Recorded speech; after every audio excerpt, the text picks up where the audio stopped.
I frankly am distressed over the more recent turn of events in Turkey. I've been jealous for Turkey's success and full of admiration for what it's accomplished. And I hope it's not moving in the other direction now. It looks like freedoms are being curtailed while the ruling party protects its own interest at the expense of others.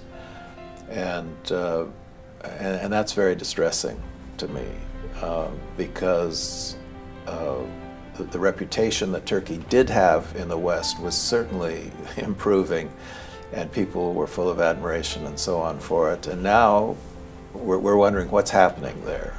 You know, how can this happen in a place that we thought was the model? I know there's been criticism by the government of the Hizmet movement, and I think that is so unfortunate.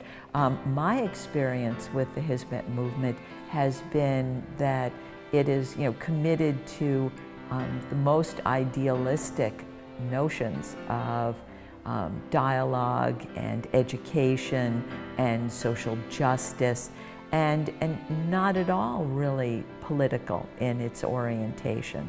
So I find sometimes when, and this is true in the United States as well, when leaders get themselves into political trouble, they look to blame someone.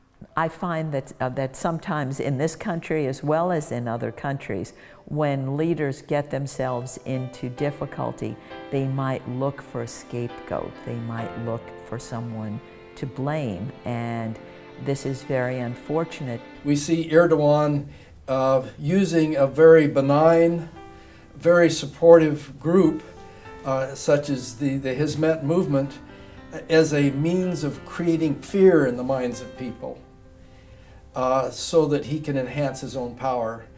And I don't think it's going to work.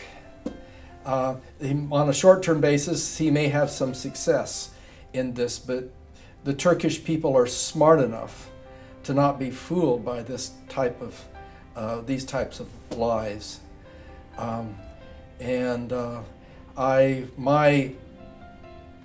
My statement to the people in Turkey is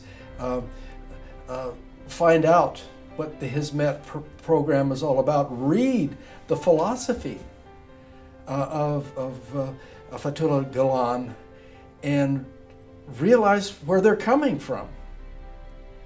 Instead of listening to the politicians describe it, go to the source. Certainly it seems to be autocratic. I'm sensing that he's a deeply autocratic person, doesn't want to allow, he's called Hizmet a state within a state, right? Which to me is a strange characterization. Yes, Hizmet is a successful movement with a lot of influence and in that sense does have power in Turkey. Nobody can deny that right now.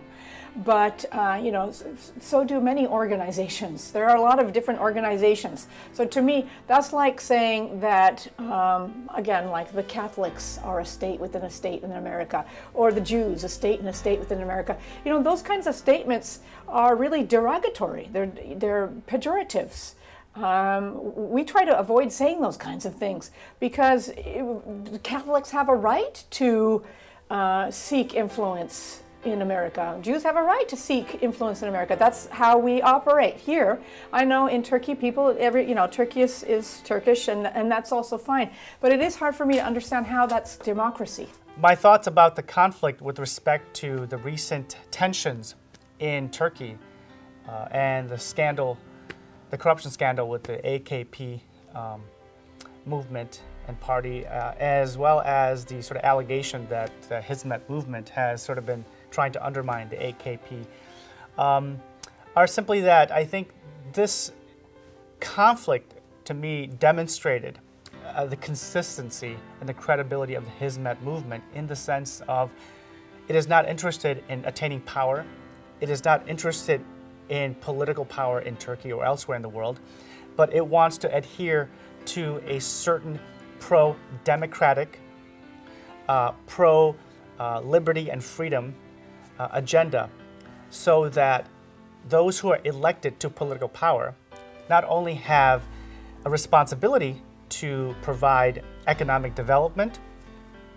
and to provide education to their people, but at the same time are held to the highest ethical standards of conduct. And I think the Hizmet movement has been consistently asking for that without necessarily asking for anything in return as a quid pro in terms of being quiet and then attaining power. And I think that's a positive reflection upon the Hizmet movement.